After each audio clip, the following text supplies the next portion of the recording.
یہ نہیں فرمایا میں نے بڑے تقوی کی پرہیزگاری کی تو بچ گیا، فرمایا جو بھی تقوی اختیار کرے گا، جو بھی صبر کرے گا، اللہ اس نیک کے اجر کو کبھی ضائع نہیں کرے گا۔ پھر فرمانے لگے جاؤ آج تم پر کوئی گناہ نہیں، جاؤ ایک دم ہی اسی وقت ہی فرمایا جاؤ میں نے تمہیں معاف کیا، جاؤ میں نے تمہیں معاف کیا۔ اور فرمانے لگے میری دعا ہے کہ میرا رب بھی تمہیں معاف کر دے۔ پھر فرمایا یہ میری قمیض لے جاؤ، میرا کرتا، اور میرے باپ کی آنکھوں پہ ڈال دینا، امید ہے ان کی آنکھوں کی روشنی واپس آ جائے گی، جاؤ لے جاؤ۔ تو وہ کرتا لے کے گئے، اذهبوا بقمیصی ھذا، یہ میرا کرتا لے جاؤ۔ دیکھو اللہ والوں کے وجود سے جو چیز لگ جائے تبرک بن جاتی ہے۔ تو وہ کرتا لے کے گئے، بھائی ابھی دور ہی تھے، تو قرآن مجید کہتا ہے ابھی وہ دور تھے تو سیدنا یعقوب علیہ السلام فرمانے لگے بھائی مجھے یوسف کی خوشبو آ رہی ہے، مجھے نا یوسف کی، اللہ اکبر، کون اندازہ کرے باپ اور بیٹے کی محبت کا، مجھے نا خوشبو آ رہی ہے، یوسف کی خوشبو، مجھے خوشبو آ رہی ہے۔ تو حضرت سیدنا یعقوب علیہ السلام کی آنکھوں پہ ڈالا تو روشنی واپس آ گئی۔ کعبہ جی ذرا چل کے دیکھو تو صحیح رب نے آپ کے بیٹے کو کتنی شانیں عطا فرمائی۔ چلو نا، یہ 72 لوگ تھے جو یہاں سے چلے کنان سے، اور ہزاروں کا لشکر لے کر حضرت یوسف آئے، ہزاروں کا لشکر لے کے والد کے استقبال کے لیے۔ اور جب باپ بیٹے کی ملاقات ہوئی تو امام غزالی فرماتے ہیں 4 لوگ دنیا میں بڑا ہی روئے ہیں، ایک حضور بڑا روئے ہیں امت کے غم میں، اور ایک سیدہ فاطمہ بڑا ہی روئی ہیں حضور کے وصال کے بعد، اور تیسرا فرماتے ہیں یعقوب بڑا ہی روئے ہیں حضرت یوسف کے لیے، بڑا ہی، اور چوتھے امام زین العابدین بڑا ہی روئے ہیں واقعہ کربلا کے بعد۔ یہ 4 لوگ بڑا ہی روئے۔ پھر جب ملاقات ہوئی دونوں کی تو اس درد سے ملاقات ہوئی کہ ہر آنکھ اشک بار ہو گئی، باپ بیٹا اتنی وارفتگی سے مل رہے تھے، اتنی وارفتگی سے کہ دائیں بائیں انہیں خبر ہی نہ رہی کہ باقی لوگ بھی ہیں۔ حضرت علامہ اسماعیل حقی نے لکھا ہے کہ جناب جبریل امین حضرت یعقوب کے کان میں کہنے لگے بس کریں، اوپر تو ذرا نظر اٹھائیں، فرشتے بھی دیدار کے لیے آئے ہوئے ہیں۔ دیکھیں اللہ کے فرشتے بھی آئے ہیں اس منظر محبت کو دیکھنے کے لیے۔ حضرت سیدنا یعقوب علیہ السلام، حضرت یوسف کی والدہ، اور پھر آپ کے 11 بھائی سارے آپ کے لیے سجدے میں گر گئے۔ تو حضرت یوسف کہنے لگے ابا جی یہ وہ میرا خواب ہے جو میں نے بچپن میں دیکھا تھا، یہ وہ میرا خواب ہے۔ حضرت سیدنا یعقوب علیہ السلام پھر کم و بیش لگ بھگ 23 سال، کچھ نے لکھا ہے 40 سال مصر میں رہے، اور جب وصال ہونے لگا تو حضرت یوسف سے فرمانے لگے بیٹا مجھے یہاں دفن نہ کرنا، مجھے وہیں لے جانا جہاں میرے والد دفن ہے۔ وہاں جا کے وہ دفن ہوئے۔ حضرت یوسف علیہ السلام نے پھر سالوں حکومت کی مصر پر، پھر وہیں ان کی تدفین ہوئی، اور جب تدفین ہوئی تو اختلاف ہو گیا، ہر قبیلہ کہتا تھا ہم نے اپنی طرف یوسف کو دفن کرنا ہے، اس لیے کہ جس طرف ان کو دفن کریں گے خوشحالیاں ہوں گی۔ پھر فیصلہ ہوا کہ سنگ مرمر کے تابوت میں رکھ کے حضرت یوسف کو دفن کیا جائے، اور دفن کرنے کے بعد ایسی جگہ پہ دفن کیا جائے جہاں سے پانی چھو کے گزرتا ہے۔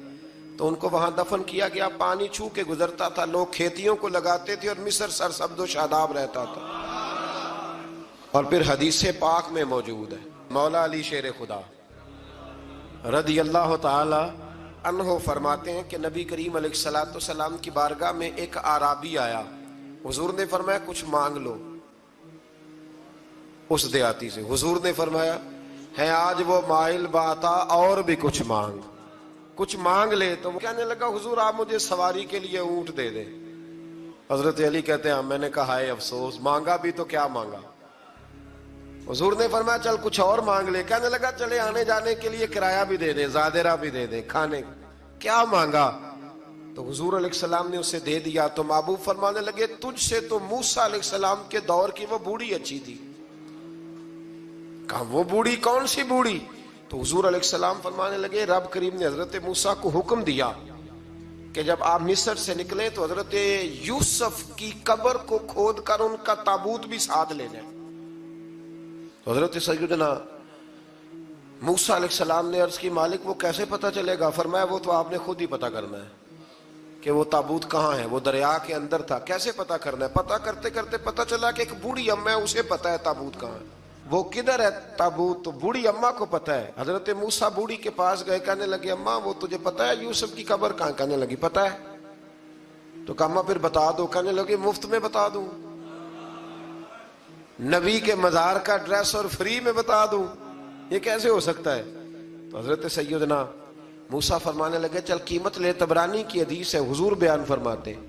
حضرت موسیٰ کہنے لگے بتا کیا لے گی؟ کہنے لگی مجھے نہ جنت میں وہ والا مکان دلائیں جس کے پڑوسی موسیٰ علیہ السلام ہو، میری اور آپ کی دیوار کٹھی ہو، کیا عقیدہ کند، اللہ اکبر۔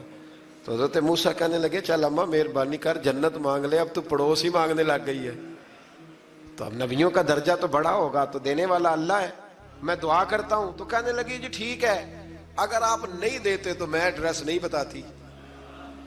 تو حضور فرمانے لگے اس سے تو وہ اچھی تھی۔ حضرت موسیٰ نے عرض کی کہ یا اللہ یہ نہیں بتا رہی تو اب کیا کروں؟ فرمایا موسیٰ وعدہ تو کر لے، مکان میں دے دوں گا، وعدہ کر لے۔ تو حضرت سیدنا یوسف کا مرتبہ دیکھیے کہ ان کے مزار کا پتہ بتانے کے لیے، مزار کا پتہ، مزار کا پتہ بتانے کے لیے اس خاتون نے حضرت موسیٰ سے جو قیمت لی وہ یہ تھی کہ میں جنت میں آپ کی پڑوسی بنوں گی، پھر ایڈریس بتاؤں گی۔ تو حضرت موسیٰ نے وعدہ کیا، تو پھر اس نے پتہ بتایا کہ فلاں جگہ مزار ہے۔ یہ تقریباً سینکڑوں سال بعد حضرت موسیٰ وہ وہاں سے نکال کے تابوت کو اپنے ساتھ لے کر کے گئے۔ یہ وہ واقعہ جسے قرآن نے احسن القصص قرار دیا۔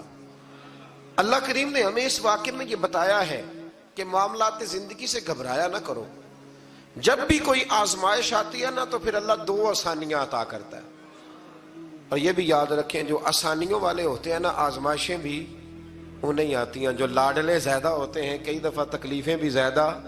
اللہ تعالیٰ لاڈلوں کو تکلیفوں سے محفوظ رکھے، لیکن تکلیفیں بھی زیادہ انہیں آتی ہیں۔ حضرت یوسف لاڈلے تھے تو سیدھے کنویں میں گئے تھے، لیکن اللہ بڑا کریم ہے، بھائیوں نے 20 درہم قیمت لگائی تو رب کریم نے فرمایا دیکھنا پھر میں اپنے یوسف کی کیا قیمت بیان کرتا۔ پھر کروڑوں اور اربوں قیمت لگی، پھر کہاں کی آزمائش تھی، کہاں کی بات تھی، وہ ہر جگہ صابر رہے، کسی جگہ ان کا کوئی شکوہ نظر، ایک تقوی، دوسرا صبر، خاموشی۔ ہم لوگ نہ بول کے لڑ کے فتح حاصل کرنا چاہتے ہیں، یاد رکھنا۔ آخری بات عرض کرنے لگا ہوں، صبر کرنا اور کام کرنا، صبر کرنا اور اپنے حصے کا رزلٹ اپنی مرضی کا نہ مانگنا، رزلٹ رب کریم کی مرضی کا، نتیجہ صبر کریں اور اپنے حصے کی ڈیوٹی کریں، پھر دیکھیں اللہ کتنا عطا فرماتا ہے۔ ڈیوٹی میں بھی کمزوری نہ کریں اور بے صبری کا مظاہرہ بھی کبھی نہ کریں۔ اللہ تعالی ہمیں حضرت یوسف کا صدقہ نصیب فرمائے۔ آخر دعوانا